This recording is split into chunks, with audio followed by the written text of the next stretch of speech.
হযরত ওমর একদিন নালিশ দিলেন, ইয়া রাসূলুল্লাহ, এই লোকটা প্রতিদিন পেছনে আসে নামাজে আর সবার আগেই দৌড় দিয়ে চলে যায়, আপনি এবার বলেন লোকটা কি?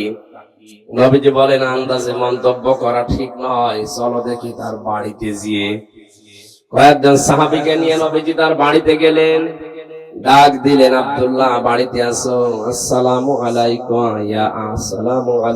ইয়া আহলাল বাইত।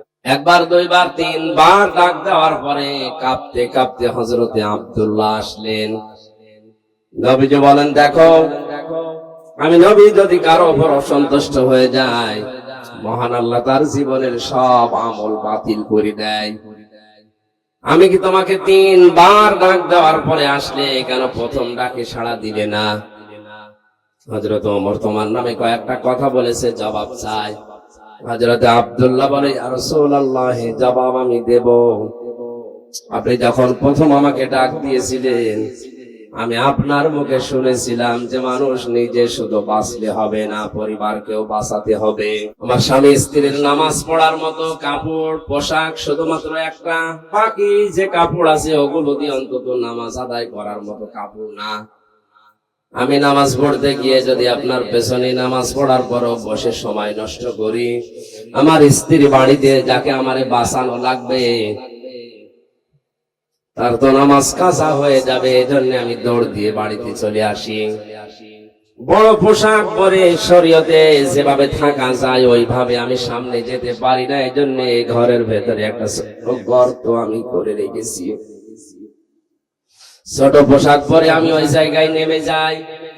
স্ত্রী এই বড় পোশাকটা পরে নামাজ আদায় করে, ওই পোশাকটা আমারে দিলে ওইটা নিয়ে আমি বাইরে আসি। আল্লাহর নবী তার কথাগুলো শুনছিলেন আর কাঁদছিলেন।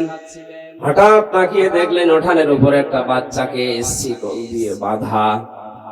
নবীজি বলেন, ওরে দেড়ি দিয়ে শিকল দিয়ে বেঁধে রেখেছো। সাহাবী বলে, হে নবী, আমি আপনার মুখে শুনেছি লা ইয়াদখুলুল জান্নাতা জাসাদুন গুযিয়া বিল হারাম। ওই শরীর জান্নাতে যাচ্ছে না, যাবেও না যার শরীরটা হারাম দিয়ে লালিত পালিত হয়। আমি যে পোশাকটা পরে বাইরে কর্মজীবনে যাই, আমার এই সন্তানটা ছোট মানুষ, আমার স্ত্রী তো ঘর থেকে ওভাবে বারবার বের হতে পারে না। ওই যে একটা খেজুর গাছ দেখছেন, ওইটা বাঁকা হয়ে ইহুদির বাগানের খেজুর গাছ আমার উঠানের উপরে এসেছে। ওখান থেকে পাকা খেজুর যখন পড়ে, আমার এই ছোট ছেলেটা না বুঝে হয়তো 2-1টা কুড়িয়ে খেয়ে ফেলতে পারে। আমি মুসলিম দাবি করি, আমি আপনার উম্মত। আমার সন্তান যদি মানুষের জিনিস না বলে খায়, এটা চুরির ভেতরে গণ্য। চুরির যে সংজ্ঞা আছে, কারো জিনিস না বলে নেওয়া, না বলে খাওয়া, এর নাম চুরি। আমি মুসলমান, আমার এ নামে কলঙ্ক হয়ে যাবে। এই জন্য যতক্ষণ আমি কর্মজীবনে বাইরে থাকি, ছেলেটাকে বেঁধে রাখতে আমার কষ্ট হয়, এরপরও আমার ছেলেটাকে আমি বেঁধে রাখি। আমার এই ঘটনা বলা উদ্দেশ্য নয়, এই হাদিসটা আমি এই জন্য বলছি, এই মানুষগুলোর দিকে তাকান। আল্লাহর ফরজ বিধানের কথা মাত্র তারা জীবনে একবার শুনেছিল, কত গুরুত্ব দিয়েছে। আমরা জন্মের পর থেকে শুনতেছি নামাজে, নামাজের গুরুত্ব আমাদের কাছে গুরুত্ব আসে না। আউয়ালু মা ইউহাসাবু বিহিল আবদু ইয়াউমাল কিয়ামাতিস সালাহ। নবীজি বলেন, কিয়ামত যেদিন কায়েম হবে, সর্বপ্রথম আল্লাহ কিন্তু মানুষকে নামাজের হিসেব ধরবেন। জিজ্ঞাসা করবে, হামজা, জীবনে নামাজ পড়েছিলি কিনা আগে বল। আমার জীবনে যদি ফরজ সেজদাগুলো না থাকে, ওই দিন আমি কিন্তু 100 ভাগ ধরা খেয়ে যাব। মিথ্যা যদি বলি, হ্যাঁ আমি নামাজ পড়েছিলাম, আল্লাহ রাব্বুল আলামিন বলেন, তাহলে সেজদা দিয়ে এবার দেখা। বেনামাজি মানুষগুলো সেজদা দিতে পারবে না, সূরা কলমের ভেতরে আছে। আল্লাহ পাক বলেন, ওই মানুষগুলো তখন উল্টিয়ে পড়বে, লক্ষ লক্ষ মানুষের সামনে তখন তারা অপমান হবে। সুতরাং কিয়ামতে কোটি কোটি মানুষ থাকবে, এগুলোর সামনে অপমান না হয়ে যদি সম্মান পেতে চায়, আমাদের এই জীবদ্দশায় নামাজের দরকার আছে না নেই? আল্লাহ পাক বলেন, যখন নামাজ শেষ হয়ে যাবে, জমিনে ছড়িয়ে পড়ো, ছিটিয়ে পড়ো, আল্লাহর অনুগ্রহ তালাশ করো। আযকুরুল্লাহ কাসীরা। বাস্তবে কর্মজীবনে আল্লাহর অনুগ্রহ তালাশ করতে গিয়ে আল্লাহকে ভুলে যেও না, স্মরণ করো তাও বেশি পরিমাণে। কর্মজীবনে, প্র্যাকটিক্যাল লাইফে, বাস্তব জীবনে গিয়ে আল্লাহকে স্মরণ করো, তা অল্প স্বল্প নয়, বেশি পরিমাণে। এই দুইটা আদেশ যদি আমার বান্দারা মেনে নিতে পারে, লাআল্লাকুম তুফলিহুন, আমি আল্লাহ পাক বলে দিলাম, আশা করা যায় তারা সফল হবে। জোরে বলেন সুবহানাল্লাহ। দুনিয়ায় যত গুরুত্বপূর্ণ কাজ থাক না কেন, সব কাজ আমরা মুসলিম আমাদের জন্য বাতিল। আগে নামাজ। আশা করছি আজকের এই ওয়াজ শোনার পর থেকে মরণ পর্যন্ত ফরজ নামাজ ছাড়বেন না।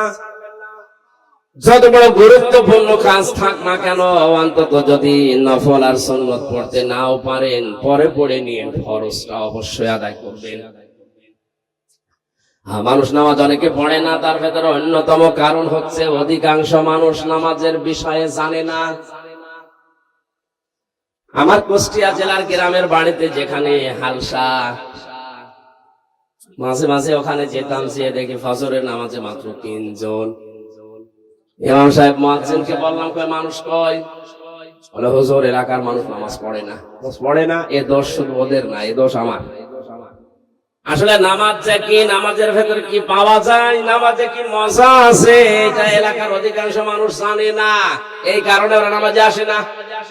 সুতরাং এটা আগে জানানো লাগবে। সূরা ফাতিহা বাদ দিয়ে 4টা সূরা যদি শুদ্ধ করে অর্থ সহ একটু আড্ডু হলেও ব্যাখ্যা সহ ওদেরকে জানানোর ব্যবস্থা করা যায়। নামাজের 13টা ফরজ, 14টা ওয়াজিব দিয়ে অন্তত নামাজ কি এটা যদিও নামাজের শান্তি পায়, এই 3 জন না, এই ফজরের নামাজে 300 মানুষ হাজির হবে। একটা মাদ্রাসা করে দিয়েছিলাম আমার মায়ের নামে। 1টা বছর পরে দেখি নামাজি প্রায় 5 থেকে 6 কাতার এখন প্রায় নামাজি হয়ে গেছে। মানুষ তো তারাই ছিল, শুধুমাত্র কোরআনে কারীম জানার ব্যবস্থা করে, বোঝার ব্যবস্থা করে দেওয়ার কারণে এখন তারা নামাজে মজা পেয়েছে, পিটালেও এখন তারা নামাজ পড়বে না। আপনারাও এলাকায় এরকম ব্যবস্থা করবেন, মসজিদে হোক, খানকায় হোক, মাদ্রাসায় হোক, মক্তবে হোক, নামাজ, ইসলাম মূল নীতি যেগুলো আছে, এই ফরজ বিধানের, এগুলো মানুষকে জানানোর ব্যবস্থা করেন।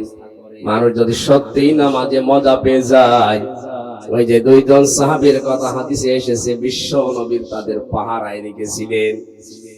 তাবু পাহারা দিতে গিয়ে একজন বলছে, সারা রাত এভাবে 2 জন জেগে থেকে লাভ নেই, একজন ঘুমিয়ে যায় আর একজন পাহারা দাও। সাহাবী চিন্তা করছে, যখন ঘুমিয়ে গেছে, আমি সময়টা নষ্ট না করে নামাজে দাঁড়িয়ে কাটাই। কারণ এমনি এমনি কোরআন পড়লে সওয়াব হবে, 10টা করে নেকি হবে, আর নামাজে দাঁড়িয়ে তেলাওয়াত করলে 70টা নেকি হবে। যে সময়টা কাজে লাগায় আমি নামাজে দাঁড়িয়ে নামাজে তেলাওয়াত করছিলেন। দুশমন এসে দেখে কালো একটা পিলারের মতো কি যেন দাঁড়িয়ে আছে। অন্ধকারে মানুষ না পিলার বুঝতে পারার জন্য তীর নিক্ষেপ করেছে। তীরটা এসে তার ডান বাহুর ভেতরে লেগেছে। নামাজে তেলাওয়াতে তিনি এমন মজা পাচ্ছিলেন, নামাজ ছেড়ে দেননি। বাম হাতের ভেতরে আরেকটা লেগেছে। চিন্তা করছে, এভাবে 2টা লাগার পরে এখন যদি আমার বুকের ভেতরে, পিঠের ভেতরে একটা তীর লেগে যায়, আল্লাহর নবী আহত হয়ে যাবেন। এই চিন্তা করে তিনি নামাজ শেষ করে সাহাবী পাশে যেটা আছে তাকে জাগালেন। জাগিতে ঘুম থেকে উঠে দেখছে 2 পাশে 2 তীর। ডাক দিয়ে বললেন, এ আমার সাথে 2 পাশে 2 তীর কেন? তিনি বিস্তারিত বলার পরে বললেন, আমাকে কেন ডাকলেন না? সাহাবী বলে, আল্লাহর বান্দা, আমি নামাজে দাঁড়িয়ে আমার আল্লাহর সাথে কথা হচ্ছিল, এত বেশি মজা পাচ্ছিলাম এই নফল নামাজটাতে। প্রথম তীরটা লাগার পরে আমি খেয়াল করি নাই, দ্বিতীয় তীরটা লাগার পরেও আমি খেয়াল করছিলাম না। মনের ভেতরে একটা চিন্তা এসেছিল, কি যেন আমার শরীরে এসে বিদ্ধ হয়েছে। চিন্তা করলাম, আপনি তো ঘুমিয়ে আছেন, কি যেন এসে বিদ্ধ হয়ে গেল। এই অবস্থায় যদি আর একটা কিছু এসে আমার বুকের ওপরে লাগে, আমি যদি মারা যাই তাহলে বিশ্ব নবী আহত হয়ে যাবেন। এই চিন্তা যদি মনের ভেতরে উকি না দিত, জীবন চলে গেল, আমি নামাজ বাদ দিতাম না। তারাও তো আমাদের মতো রক্ত মাংসের মানুষই ছিলেন। অনেক মানুষ বলে আমি নামাজ পড়তে পারি না, কাজের যন্ত্রণায়। আপনার মতো মানুষই আছে, তারা কাজ করে খায় কিন্তু ফরজ নামাজ ছাড়ে না। এখানে যে যে কর্মজীবনে আছেন, কর্মজীবন তো লাগবেই। আল্লাহ কর্ম করার আগেই নামাজের পয়েন্টটা আগে দিয়েছেন আয়াতে। এটা নয়, মূল কথা এইটাই, আমরা যাই করি নামাজ যেন ফরজটা বাদ না দেই।